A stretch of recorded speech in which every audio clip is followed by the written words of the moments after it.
Good afternoon, everyone. Good afternoon, everyone.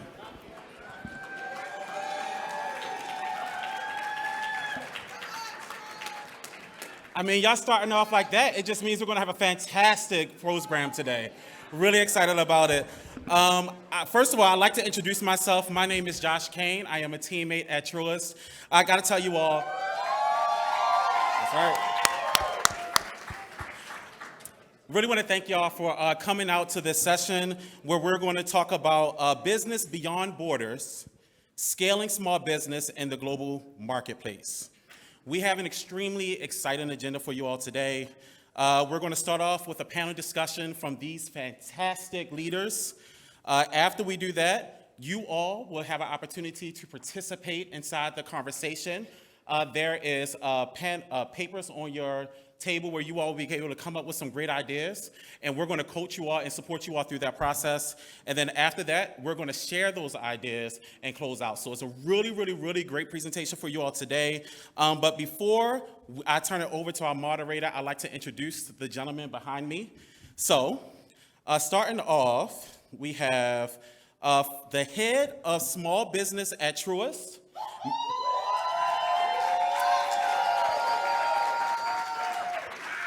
I absolutely love it. Mr. Scott Steersman. Following, we have the Cultural Wireless co-founder, Jerome Howard. We have the Director of Small Business Diverse Segments at Wells Fargo, Mr. Robert Shapira. And it is going to be moderated by the head of branch banking at U.S. Bank, Mr. Sekou Kalan. Over to you. All right. I was about to say there weren't enough Truist employees here, so if you could round some up, have them come in. But glad to know U.S. Bank represented for me. Well, hello. There we go. My job is done. I'll see you later. Exciting panel today. He's done the introductions. It'll be 30 minutes of the panel, 30 minutes of that collaboration, discussion, idea generation, and then 30 minutes of a readout. So just wanted to give you those parameters. I'm excited about small business. As you think about diverse communities, particularly the Black community, small business or entrepreneurs have been the source of wealth generation, right? And so we know why it's important to have small businesses. And they're not only the source of wealth generation for different communities, but for the U.S. economy. They are the drivers of job growth, et cetera. So in order to think about small business in the context, we have both bankers as well as a entrepreneur. And it's important because as we think about these businesses and scaling this topic, still 96% of Black-owned businesses are sole prop. So what are the things we can do as institutions, as individuals to help support these businesses and scale? So that's really, where we're going to start today. So I'll start with you, Robbie, again, on this whole topic of scaling. When you think about small businesses, what comes to mind in terms of some of the challenges they face or what they should think about related to scaling? Yeah, thanks, Sekou. So Robbie Shapira, I use he, him pronouns. I lead diverse small business at Wells Fargo. Basically, a lot of our work is access to capital, but it's the entire concept of how can Wells Fargo better serve diverse communities, specifically small business owners. And so I'm really proud to be on this panel. But the Federal Reserve every year posts a report. It's if you want to Google it, it's called the 2022 report on firms owned by people of color. And so if you're looking for true facts on is there disparity, it clearly shows that white small business owners get approved for all or most of the credit they apply for twice as often as Black small business owners. And that's important to level set because as we're talking about something like scalability, we're talking about having access to the essential tools for a business that wants to go from here to here, which often means that first big contract, that 10th big contract, and access to capital or liquidity is the vehicle to travel that journey. I want you to just think for a moment that how many are entrepreneurs in the room or business owners? Awesome, like a good third, maybe half of us. For y'all, it may mean a corporation, a government entity, but the truth about that type of business is they pay slower. And so you're putting money out for a contract, you're doing the work, and then you're waiting for payment. And that gap between has to be closed by, some type of capital, often borrowed capital. The other thing that I bring up just briefly is it was Kaylee's Italian Ice, for those that got to see the entrepreneur panel yesterday, that mentioned being an MBE, a WBE, and an ABCDBE. And I like the joke, but also, if you don't know what that means, it's the certification for business enterprises. It's one of the ways to become more competitive for things like corporate and government contracting. So if you've heard of like supplier diversity programs in corporations like mine, as an example, it fast tracks, it gives you a better experience in the world of procurement, and it's another way of scaling a business because it gives you also access to resources. As an example, we sponsor business owners, just like those in this room, to go to Dartmouth Tuck University every year as part of their Minority Business Master's program. If you want more information on any of that, certification, programs like that, please come and see me after. But when I think about scalability, Sekou, I think about getting the opportunity and being prepared to get it. I'll leave you with one more thing. My favorite saying as a banker, I've been a banker at Wells Fargo 25 years, is a simple one. I bet you all know it. The best time to get credit is when you don't need it. But I will tell you, I used to lead all our branch small business bankers before this job. And bankers are so scared to have that conversation because they're talking to a business owner that on the books looks like they're doing well. But the best time to get credit is when you don't need it. And so that is also just something to appreciate in your business. When you are the healthiest is when you should be asking for the access you need before you need it. And that's when a bank is best able to help. But we'll talk more about it. But those are a few thoughts. Yeah, so great point. Understand the certifications. That's a good one that we should all take back. And it just reminded me of even our topic more broadly for the conference in terms of that optimism. Yeah. I think you have to be incredibly optimistic to be a small business owner because you go through, again, these challenges, these ups and downs, and without organizations that are helping guide the way, it becomes a much more difficult, or even other small businesses. I think about insights sometimes. So I know with Operation Hope, we have U.S. Bank Business Access Advisors, but Help to Now, Successful Business, understand early on, you got to separate that personal and business accounts. If you're going to look for credit later, it can't be commingled. So a lot of times this owner has this great idea or vision, but then we collectively can lean in around what are the steps a business could take to be bankable and eligible for credit, et cetera. So I'm going to go to you, Jerome, as a business owner. Talk to us about that process. You could talk about scaling, but also would be interested in terms of capital. As you think about capital, there's different ways to go about it, right? So any thoughts you have on that would be great. Yeah, so first of all, thanks for having me on the panel. I wish I would have had that advice to get the credit when you needed it, when you don't need it. For us, when we first started the business, we all had great credit scores. We all had money in the bank, but we didn't have money in the company. We didn't have contracts at that time. So as we built out our company and started to get these contracts and coming in and started getting traction, now our credit score is bad because we spent all of our money on getting equipment, leases that we needed for infrastructure in the ground.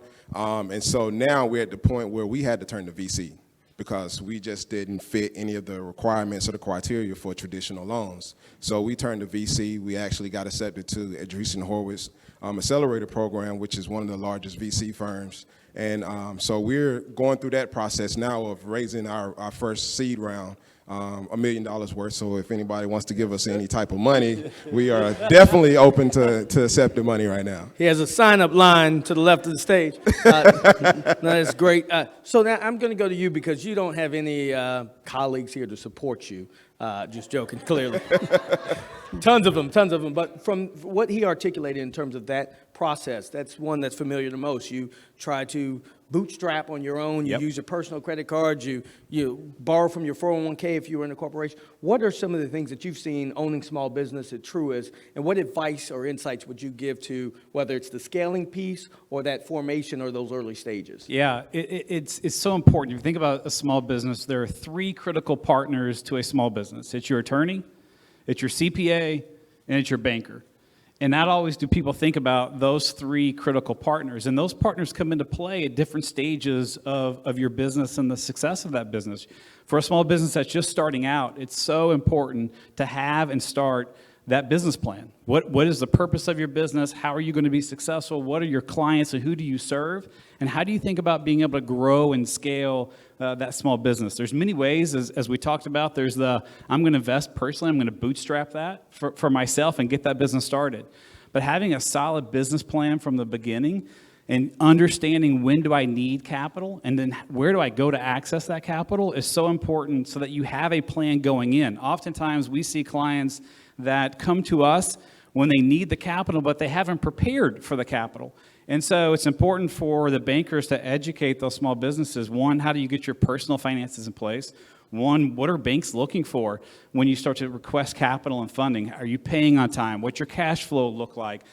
We use a lot of different scoring methods for our small businesses and understanding deposits and how that plays into the decisions and the factors of funding that small business. And so it's always just to start that conversation early with that banker to understand what are your plans and where do you want to go, and let that banker be a partner with you along that journey so that when you're ready for funding, your business plan is prepared and you're ready to receive a yes.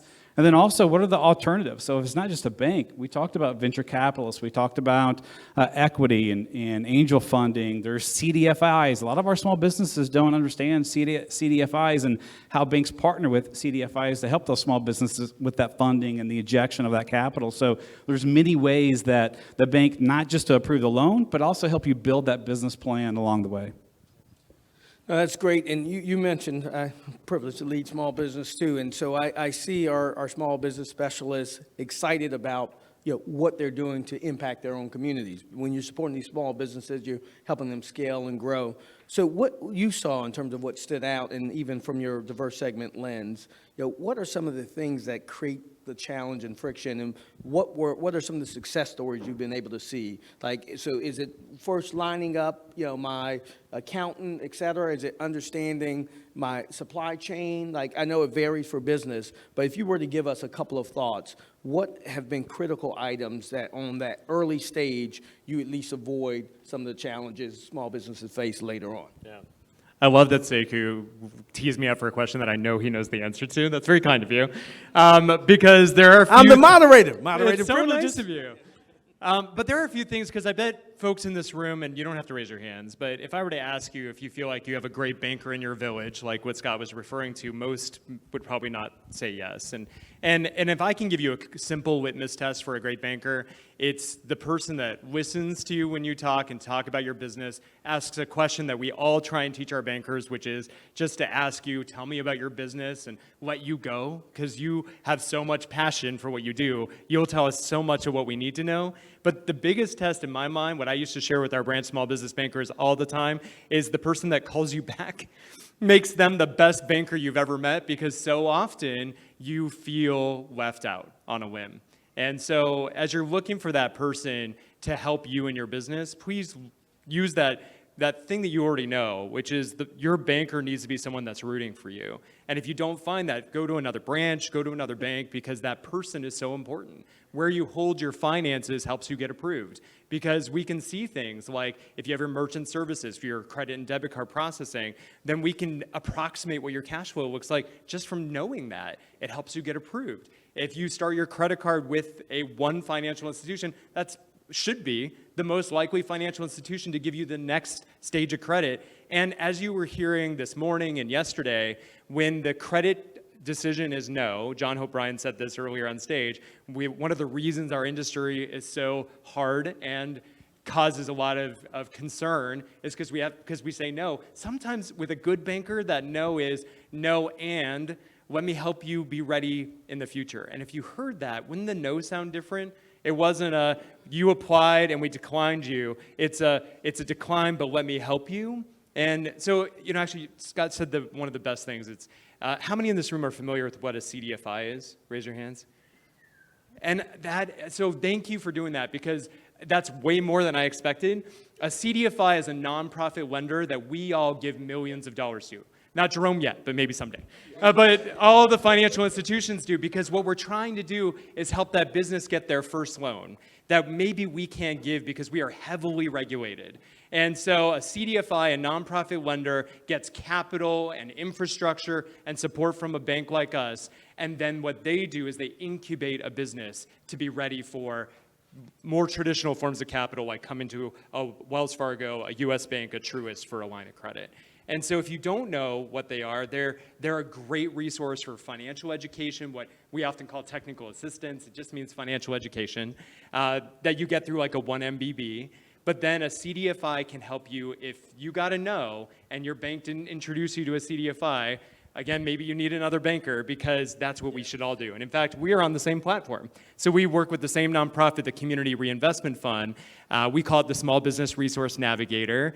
You can do bizresourcenavigator.com if you want to find it. All it does is it connects you with the CDFI in your local community. So if you want an easy way to meet a cool nonprofit that, if nothing else, gives you information, but maybe gives you that first lending opportunity, that's a great way to get just off the starting line.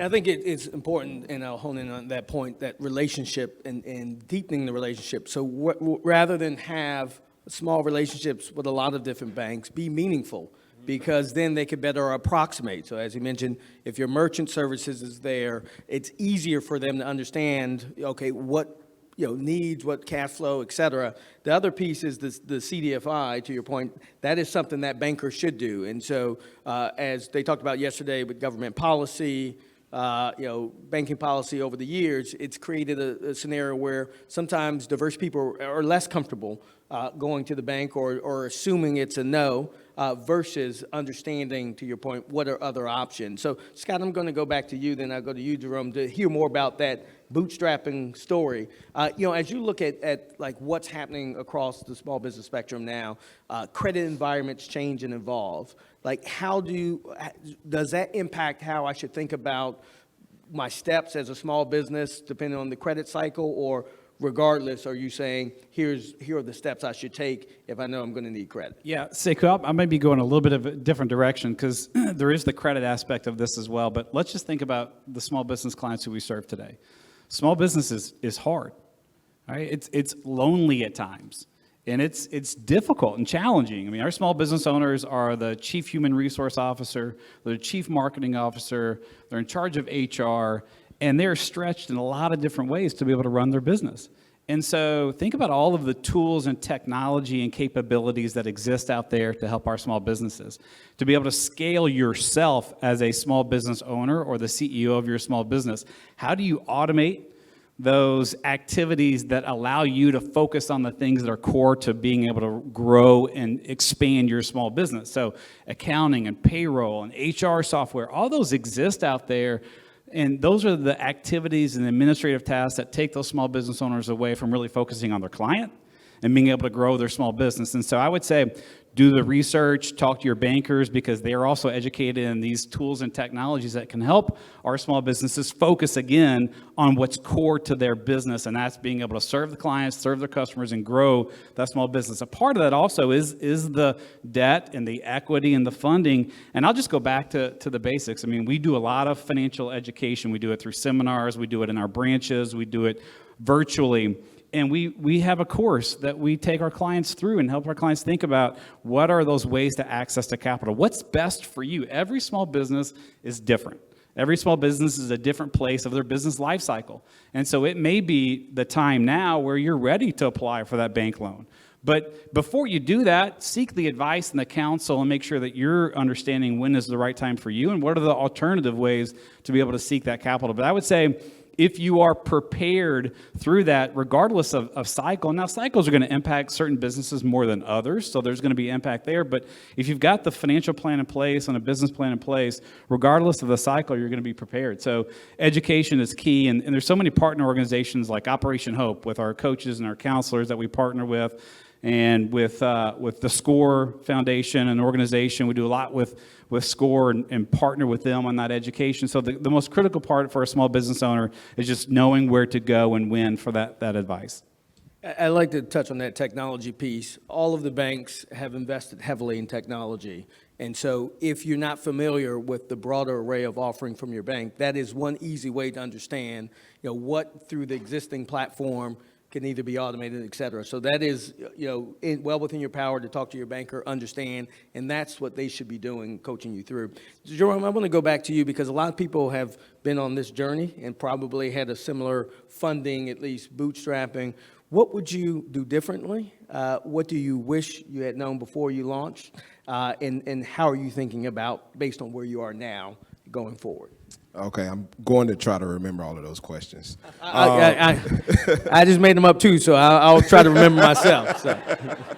So just for background, I've somewhat a serial entrepreneur. So I started my first few companies with my dad. We opened a couple of funeral homes in South Georgia. We were able to do that without any loans, just our money. So we're growing in that area. So this business, Culture Wireless, we are starting a internet service provider company, and that requires a lot of capital up front, which is a lot different from being a small business owner like a funeral home. And so we had to put a lot of money up just to build our first network. And what we're seeing is that, it's not going to be enough. So being able to fund everything out of pocket is not the same as it was with the small business that I had at my funeral home.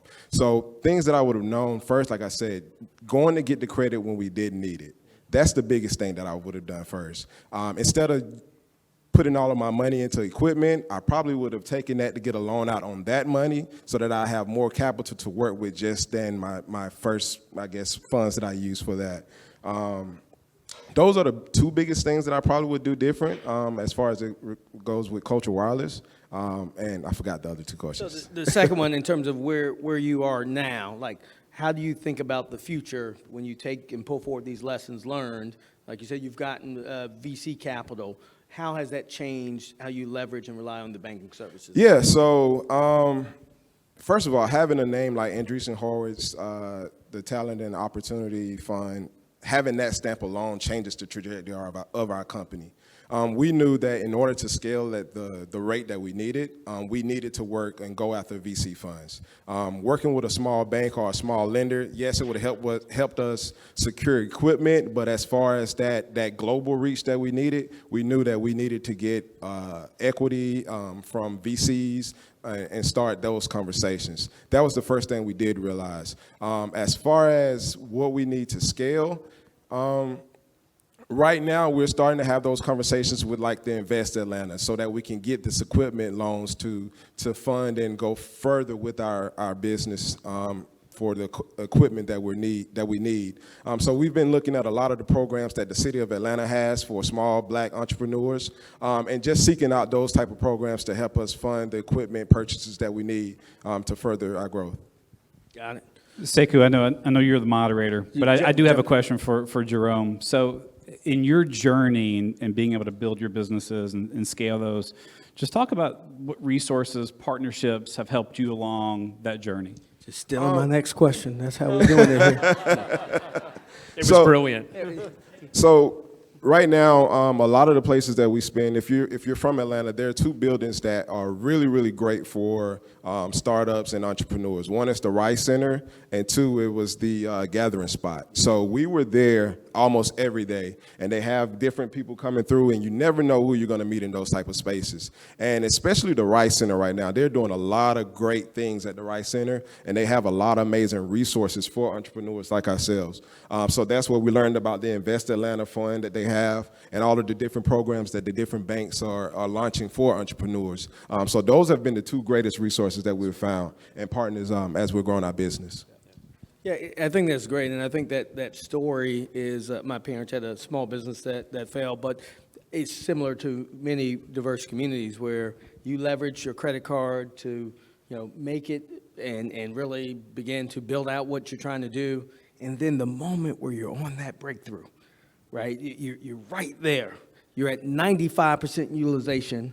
So the bank now has a different lens, and they're saying, well, you're already tapped out, like if I give you more credit. So understanding up front, like what are some of those resources, depending on the business you're in, like that you could tap into. And I think we probably, in Operation Hope has a lot of this too, but should continue to share those insights. So as you do your breakouts, Like, I think if it's easier, I mean, there's SBA, there's lots of programs, but as a business owner, unless, let's say I move to Atlanta, I might not know as much about Invest Atlanta. So what are some of the things we could do, and I'll go back to my bankers, because I could throw the hard questions to them. What are some of the things we can do as institutions around supporting those businesses earlier on in that journey, whether it's connecting them with CDFIs, as you talked about, so that they don't get to the point where they're right at the cusp of that breakthrough? I think Go ahead, yeah. I think Scott actually said this, but being an entrepreneur is so lonely. And the title he didn't add that I always use is you're the janitor, you're the temp worker, you're on the cash register. Like, anybody calls in sick, you're that. Sometimes it's just you. I mean, it is just you. And so I think financial institutions were in a unique position to help create community. It's one of my favorite things about Operation Hope and 1MBB is, for some entrepreneurs, it's the first time they talk to someone else in their industry or got connected with someone who's 5-10 years ahead of you. That's such a critical one. If I think about this village that we've been talking about, that was mentioned on stage earlier, I love that language too. Someone in your village should be someone who does what you do but is 5 years ahead of you or 10 years ahead of you. Ideally, someone that doesn't compete with you, so they can give you all the secrets and tell you about all the missteps that they had made. The advice that Jerome's giving as a serial entrepreneur, the things he would do differently. Think about how valuable that would be to someone who is running a funeral home or who's starting a broadband service. Just not underestimating the value of bringing people together. And so your local Chamber of Commerce, we're so proud to sponsor the U.S. Black Chamber, the U.S. Hispanic Chamber, many of the women-owned business chambers like NABO and WeBank. There's just such a great opportunity to not feel alone and to learn, and your time is so valuable. And so to get you with a person who knows what you're feeling and can point you to resources faster. I do believe there's a world for self-service. We have a great website of resources where a business owner can go and learn about things like, why should I get certified as a business owner? But there's nothing that can ever take the place, I hope, from being in a community like this one and getting a chance to talk to people and ask questions and have a new idea erupt. And so I think creating community as financial institutions is so important for us to do. Great. So we're going to get ready to transition, but I want to go to Scott to just same thing. What advice would you leave with small businesses, for small businesses? Yeah, I agree. The community and the networking piece is absolutely key. One of the things we haven't touched on, though, is today we live in a digital world. Like, everybody's on their phone. And so if you don't have a presence in that digital space, then you're missing a great platform to be able to expand your business and get the word out. And there's tools and technology you can do it that will automate that for you. You can say, give me a post on Instagram, give me a post on Facebook, LinkedIn, but those resources are absolutely critical to a small business because it gets the word out. It gets the word out locally, it gets the word out globally, and so it's an incredible way. I've seen so many success stories of small business owners who've walked in and said, I started this business, I put it out on social media, and now my following and my expansion has reached beyond what I ever thought it could be. And so it's, as a small business owner, it's hard, it's difficult, right? But using these tools and technologies to be able to get it out there for our small businesses is critical. Great. And Jerome, I personally wouldn't want to be a part of your first business. Hopefully I got a little more time as a client. As a client. I don't want to be there. Not a client. But your second business is rather intriguing. So talk to us more, again, leaving us with this thought. That is a pivot, actually, so how are you on the lookout for different opportunities, and what encourages you to take that leap, right? Because again, I'm presuming you weren't an expert on the area, you saw an opportunity, and then what are the steps you had to take to really be able to capitalize on what you feel is... Yeah, so my background, I studied computer science at Albany State University, electrical engineering at Georgia Tech. So my background is in security. And I'm a preacher's son, PK, South Georgia, so I know the church world. So I understand the funeral home business. I never wanted to be in the business, but that was a passion of my dad. And so me being the one that understands how it usually goes and how it works, so I put up the money for all of the equipment that we needed, and he actually operates the business on a day-to-day. I'm just kind of like the numbers guy to go behind him. As far as the broadband, like I said, I'm in security, and I know that there's a need for, everyone is aware of the digital divide now. And so we saw this opportunity where all of the major carriers were skipping our communities, where they would connect what do you call the leasing office, but they wouldn't connect the apartment buildings. Or they would go to a neighborhood that's right across the street, but leave out our neighborhoods because they're POC, mostly color or people of color in those homes. So we saw that as an opportunity and a niche market that we could go after. And one, we're doing business in areas that are needed. And then this is also advantageous for investors because there's an opportunity to scale because everyone is overlooking this market. So it made perfect sense for us to go into this space. As far as just being educated about how to scale the business, we really relied on our networks. Once word got out about what we're doing, that's how we've scaled from, building just one network right across the street from the Mercedes-Benz Stadium, which is called Vine City, to building a fiber network in Clayton County. Now we're getting ready to launch a network in Crenshaw. And we just started conversations with Nigeria and Ghana to launch networks there. So it's all been about networking for us. We're going to pass the investment plate after that one. Again, I'll just summarize and then we'll transition. Oh, good, you're back on stage. The importance of networks, we've heard that. The importance of a relationship with your banker, understanding what opportunities exist out there. Rice, shout out to Jay Bailey, Invest Atlanta, et cetera. And then finally, like, how are you tapping in to that as you're thinking about funding and understanding the difference between equity versus debt, when and why. So with that, I want to thank these outstanding panelists for sharing your insights. Fantastic. We're off to a great start. How many of y'all enjoyed that? That's right. That's right. I was about to say, I was going to get up and walk out. No, just joking. Well, here's the good news. They shared some fantastic information. Now you all get to join into the party. At your tables, we're going to transition into a portion where you all can collaborate for the next 30 minutes, and you're going to write down some of those great ideas of how you can scale the business. And we're going to, after you write down those names, each table should have a table facilitator. So again, table facilitators, go ahead and raise your hand. If your table, let's rephrase that. If your table does not have a table facilitator, go ahead and raise your hand. Fantastic. I see table 5. And I see this table here. Here's the good news. We're going to deem someone at that table to be the table facilitator, and I'm more than happy to come over there and help you support you through the process. But what table facilitators are going to do is help just go along with the conversation as you all come up with those great ideas. And then after you do that, y'all going to vote on what's the best idea, and we're going to write it on these boards around the room. And so you will do this for the next 30 minutes. You will get a 5-minute check. That way you all know when the time is running out. And then we'll be able to share some of those great ideas. So y'all ready to go to the next part? Are y'all ready to go to the next part? All right. Well, let's go ahead and get started. The only thing I'll add is we want to take some of those great ideas back to Operation Hope and with partners to understand, hey, Linda, how you doing? What it is that we could scale. So this isn't just, meant to stay here. That's right. You are living this day in and day out.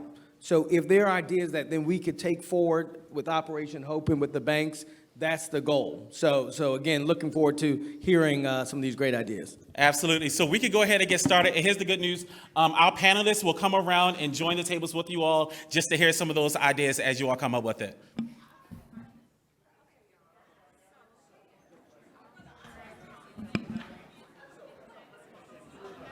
So a pitch deck for the entrepreneur. How did you think about pitching?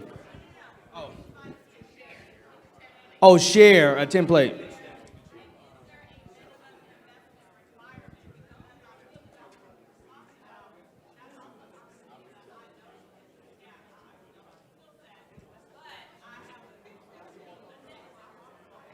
Okay. Yes, we definitely have a pitch deck. I can send it to you via email or however you would like it. I can send it to you. Perfect.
Yeah.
Good afternoon, everyone. I know we're having fantastic conversations. I see some tables have already wrapped up. How many of us still need some more time? Fantastic. For those tables that have wrapped up, I'm going to go ahead and invite you to the board so you can start writing your ideas down now. Beside your idea, please put your table number. That way we can know which table wrote which idea. Thank you all. And we have about 10 more minutes left.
Good afternoon again, everyone.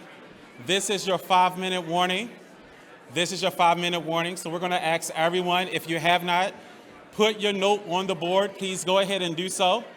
And make sure you put your name next to the note. I'm sorry, your table number next to the note. And we're going to call you up to read that note for the group.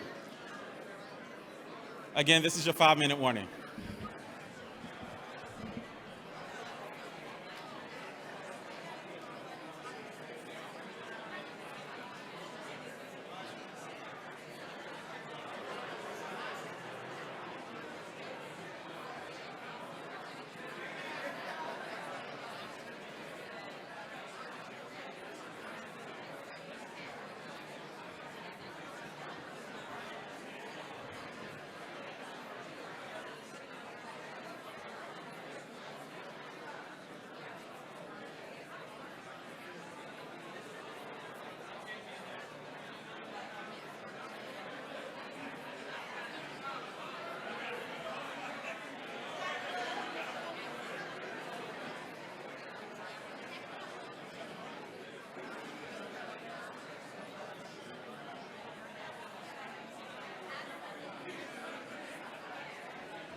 Hello, can you hear me?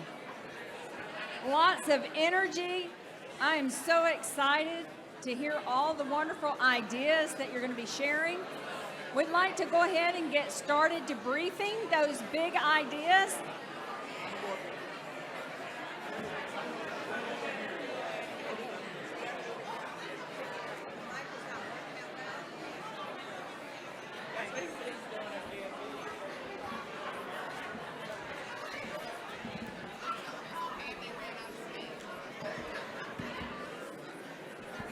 All right, good afternoon, everyone. Good afternoon. As you all wrap up your conversations, we're really excited to transition. Okay, perfect. So let's try it again. As you all wrap up your conversations, we're going to ask that you all quiet it down as we transition to our next portion. I love the collaboration. This is one of the best parts about being in places like this. So as you all wrap up and finish up your conversations, we're going to transition to the next stage. This next stage is going to look a little bit different than before. We had so many great ideas, we ran out of space. That's a good problem. That's a really, really great problem. So what's going to happen is Donna's going to raise her hand. Everyone see Donna over there? Board number 1. Donna and I, hello everyone. Perfect. Donna and I are going to call you all by table number, and you all are going to be able to share your fantastic idea. And then after you all share your fantastic idea, we're going to hear from every table. And then after we hear from every table, we are going to go ahead, lift the microphone up higher. Oh, I wasn't loud enough. Wow. So after Donna and I call your table numbers up, we're going to hear from you all. And then after that, we're going to do a Q&A session. So we're going to ask that everyone quiet down a little bit so that we can hear again from our panelists and then transition over. Perfect. So we're going to ask that start off with Donna, focus our attention over here. And Donna, you can call our first table. All right, mic check. Can you hear me? Woo! All right, this is the exciting part. This is about you. So table 24 is going to get us kicked off with their big ideas. Thank you, Don. I appreciate it. So at table 24, we had some really great conversations and discussions. And so we actually were fortunate enough to have a banker at our table, and so he was very insightful. So some of the things that we came up with is to make sure that your brand is bigger than your ego. The person that said this at the table, this actually was a quote from Chairman Bryant. So we thought that was important. And then perhaps you may need to structure to a nonprofit and then understand, some of the reason why you need to be certified. They talked about the certification, but understand some people just go get the certification, but understand why you need that and how it's applicable to you. And then understand your own personal bankability. And so our banker, who's with Citizens Trust Bank, he indicated that your cash flow will be very important, your debt to income ratio will be very important, and your credit score. And then lastly, we had using AI to scale your business. How can AI help your business specifically? So those were our big ideas. Perfect. Hey, Donna, can I jump in for a second? Yes. First of all, can we clap it up for this one? Fantastic. So again, everyone, we're going to ask that everyone quiet down so that we can give our attention to the speakers. Just for the sake of time, we're going to ask that you share your one big idea and nugget size any comments. Everyone know what I mean by nugget size it? We don't want the whole chicken. Just give us the chicken nugget. So we're going to nugget size the comment, and then that way we can get as many people up here as possible. All right, Donna, back to you. All right, we have table 27. Hello, can you hear me? All right, table 27, we have create a fundable business plan. And the other is know the CDFIs in your area and get funded early. That's the nugget. All right, thank you. Thank you for that share. Table 22.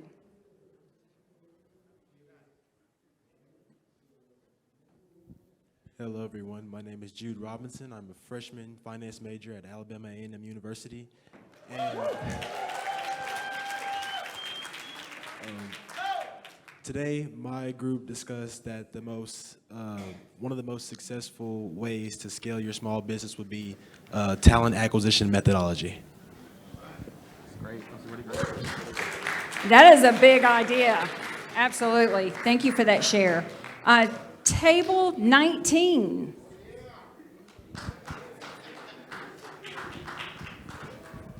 Hi, my name is Felix. I'm from Cuba. I'm here from South Florida. We run a marketing agency. Our big idea was for banks to provide advice and expertise to the entrepreneurs. And as a marketer, I also wanted to add that advice and expertise is a lot of times locked and people don't know about it, so you should partner up with content creators in the business space.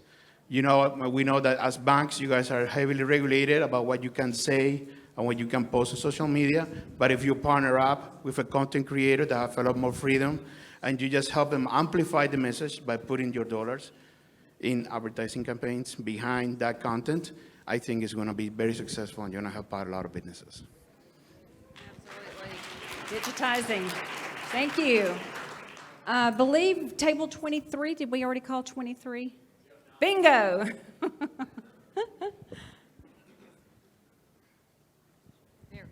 Hello, my name is Marvin Cummings, native of Atlanta. Now, we suggested collaboration through relationships and strategic partnerships and infrastructure development. Thank you, Marvin. Josh, over to you. Fantastic. So I am standing next to table 10. Table 10, you want to share your idea? Yes, table 10! All right, we just made some billionaires over here. We will be taking donations. We're going to create a front-end educational system. It's going to be a foundational system using some type of automation, maybe artificial intelligence as well. That's going to help business owners understand how to create the proper systems, get the proper resources, and to make sure how much capital or access to capital they need based on any cycle of the business that they're in. So thank you for this great idea we have. Thank you so much. We're coming over to table 4. Table 4. Hi, everybody. Nia Jackson with First Citizens Bank, representing table 4. Hey, hey. She killed me with the energy at table 10, so I'm gonna let her have that. I'm not gonna do all of that, right? So our focus was around creating processes to be consistent in your business.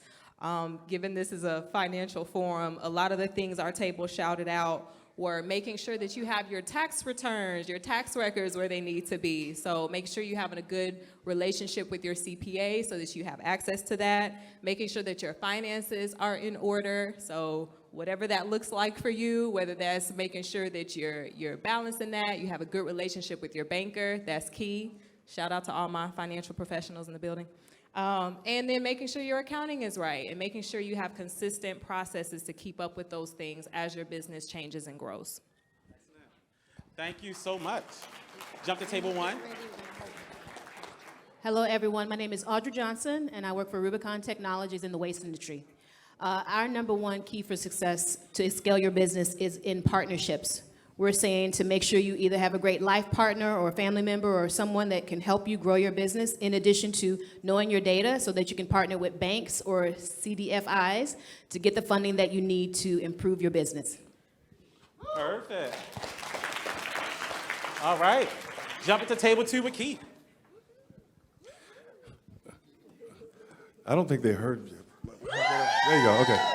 No, so really quick, what the conversation that developed was really around, pre-work prior to the forum, so that like an online forum, so that small business owners can be segmented by whatever business challenge that they are individually having, so that when you come to the forum, you go to whatever section from individuals that you've already been interacting with, so that you can exchange ideas and take those ideas away from the forum. So.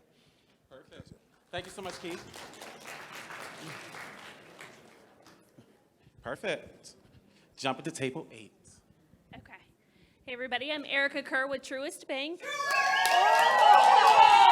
What they say, purple rain. That's what we heard the other day. Yeah.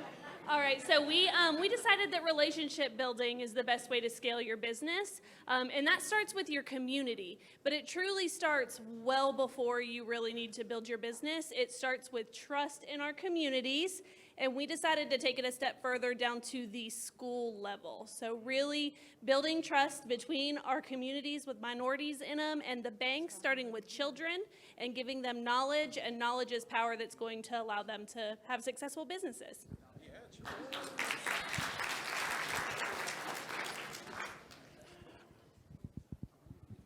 Hi, I'm Ernice. I'm a lawyer. I do healthcare law, and my table was amazing. Our idea was to help small businesses build trusted resources and relationships so that they can then build strategic partnerships without having to cold call.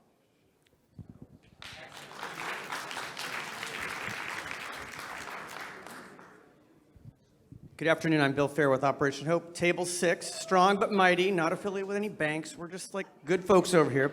3 really big ideas around, one, access to capital, and the other 2 are around controlling expenses. So access to capital, the idea we talked about was creating like a common application, almost like for kids in college, that an entrepreneur could fill out, and then different funding sources could access that capital, that common application, and to see if that was fitting with their investment and risk parameters. On the controlling expense side, there were 2 pieces. One was shared services for small businesses, so whether it's accounting or website design, is there a way that those could be sourced in common so that an entrepreneur could access those at a cheaper cost?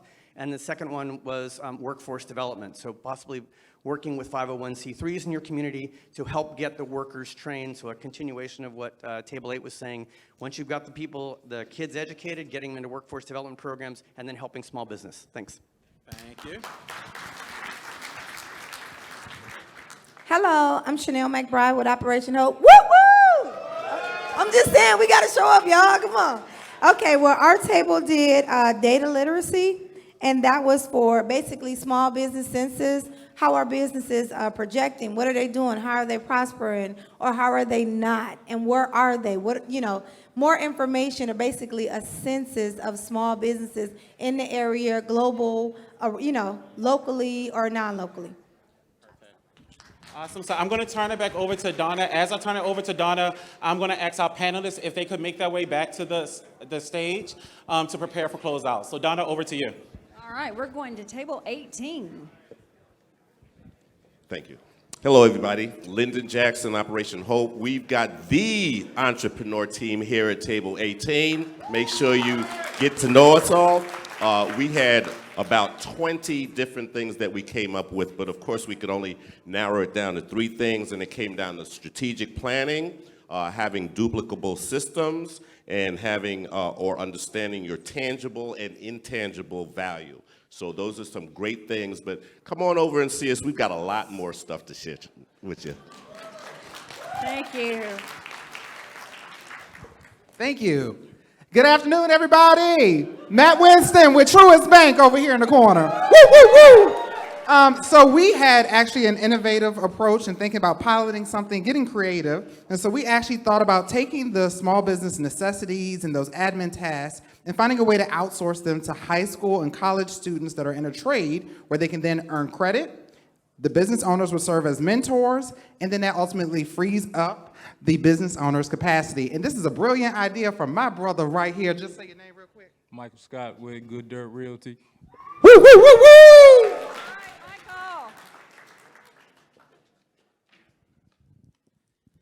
Good afternoon, everyone. Scott Kilgrove, Truist Bank, if you couldn't imagine in the purple here, right?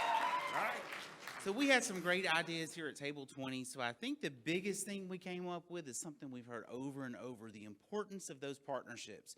Never being afraid to shop for your own business banker out there. They owe you great quality work. Making sure you have a great CPA, a great attorney, all of those networking resources that are available to you out there. Take advantage of them every single week. It will pay you back dividends over and over. Thank you.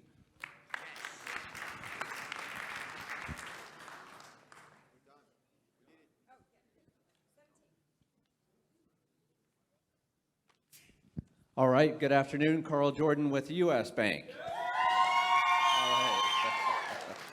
We really enjoyed the panel conversation, so we kind of fed off of that.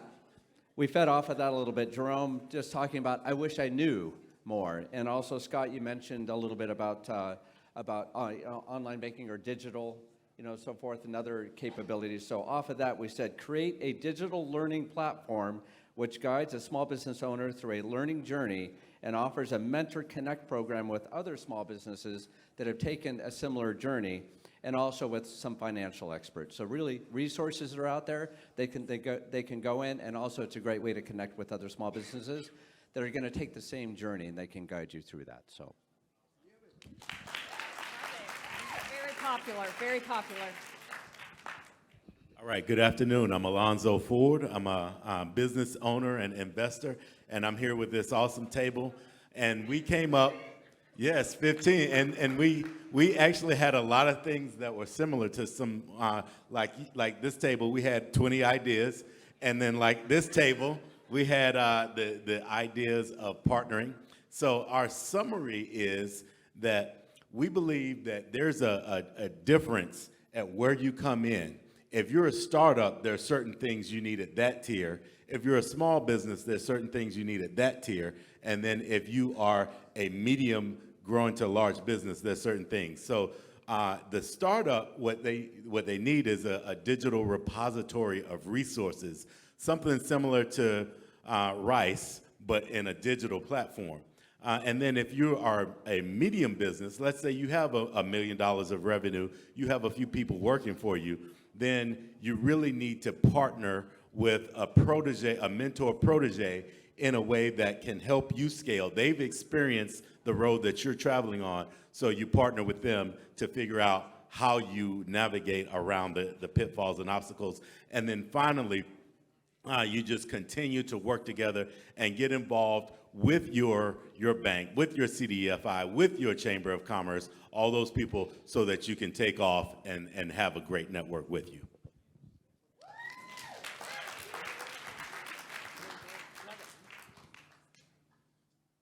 Okay, good afternoon. I'm Brian Barroso. I'm with Truist Bank as well.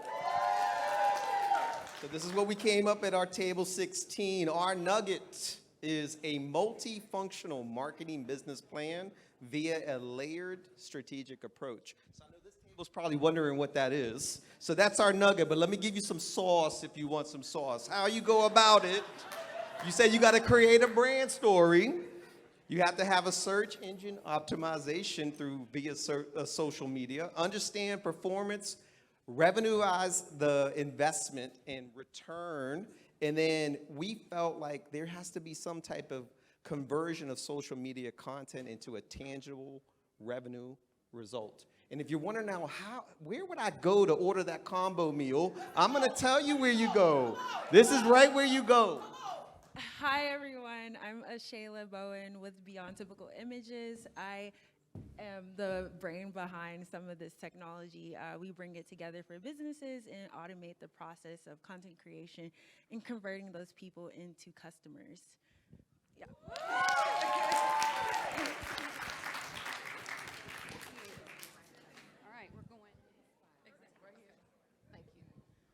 Good afternoon, everyone. My name is Maria Lloyd. I'm the CEO and founder of an email marketing and CRM marketing automation firm named Opens Clicks Cash, and I am representing table 13. Yeah. So our idea was, you all are meeting a lot. We're all meeting a lot of people during this forum, right? So don't just network, connect with people. And it is through the connections that you can then get the help with your automation, that you can then get the help with your funding and all of those other needs to take your business to the next level. So that's what we came up with.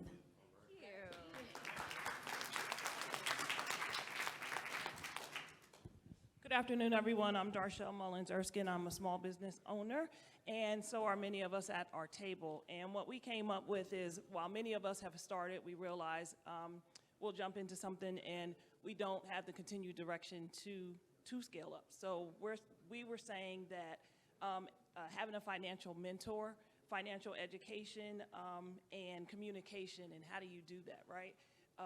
We figured, or when we were sitting at our table and we realized all of us were taking notes on our phones, so we were thinking something digital that can reach out to us, that can help us understand the process, what's available, and how to scale up.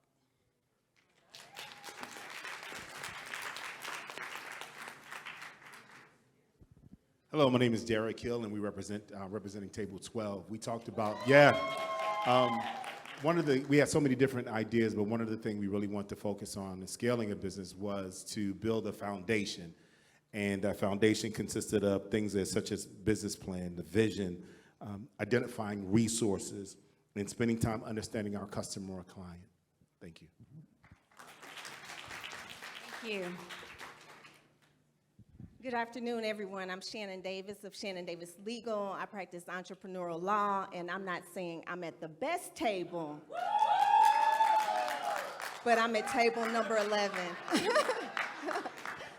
My group had lots of great ideas, but a lot of them centered around this one theme. We thought that there's an opportunity for banks, CDFIs, and other funding partners to help businesses scale faster and more efficiently by offering more information and insights, more information and resources to help better our industry-specific insights all along the life cycle of our business. Did we miss a table? Everybody's given their input, their big one. Very good. Awesome. Josh, over So to you. with that, give yourselves a round of applause. And I'm going to turn it over to our moderator to take the last 5 minutes to go ahead and close us out. We'll do a quick closeout, but a couple things stood out. One, great job, everyone. It was awesome to see the passion around it. I just want to hone in on two things. A couple of the entrepreneurs, when they stood up, they boldly profess who they were and what they do. So walk in that boldness when you leave this room today.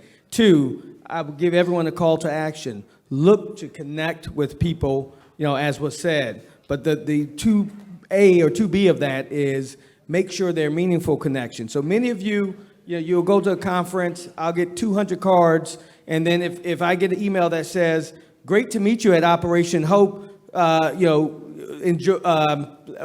to see you again. I mean, that's generic. That could have been a number like 5,000, 1 to 5,000. So make sure that as you have these discussions with people, that you make a mental note, like a CRM, to say, I am going to follow up based on something they said in the conversation and something that will differentiate me from the rest of the 50 emails they received. Often people make that first step of at least replying, but it's done in such a generic way and it elicits a generic response. So those are my three. Be intentional, your call to action, set a goal for yourself of how many people you're going to talk to, walk boldly, understand and know your business, but I'll add one last one. Have a give and get, right? So we all want something, we want funding, we want support.